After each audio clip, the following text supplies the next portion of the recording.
The following segment is sponsored by Hewitt's Garden Center. The gardens are coming along beautifully, and along with the gardens comes the bugs. Then you go to the garden center to figure out what to do about the particular bug you're dealing with, and you're faced with quite an array of solutions to those things. For instance, here's a miticide. It's made out of, aromatic oils. Here's BT. This is an organic caterpillar killer that's safe to use in your vegetable garden. And then on the other end of the spectrum, you've got annual tree and shrub control. This would be something you'd use for scale or borers on a large tree that's too big to spray, and you pour it at the base. Certainly not organic, but in some cases, this is what you're going to have to resort to. Then you got, for around the house use, you've got diatomaceous earth for crawling insects around the base of the house. And another one that I use quite a bit is this ant killer, basically boric acid, and the ants will take it right back to the queen, feed it to her, and the whole nest will die. So this is really important if you're dealing with a problem like carpenter ants, for instance.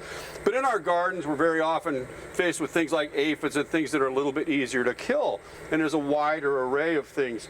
Malathion, of course, has been around for years. It's not organic, but it's simply a contact killer. Kills the insects when you spray, and then it's gone.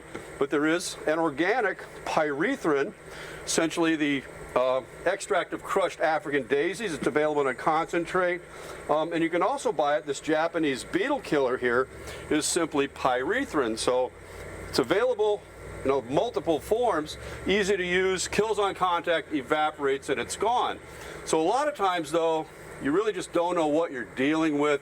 You're looking at the insect or you're looking at the damage, and you need some help figuring out the most effective and safest way to deal with the particular insect on whatever plant it is. So it's important to read the labels, because some sprays will actually damage some plants. So it's good to know what you're doing, read the label, and if you're having problems figuring it all out, simply take some samples of the leaves, the damaged plants, and hopefully some of the bugs.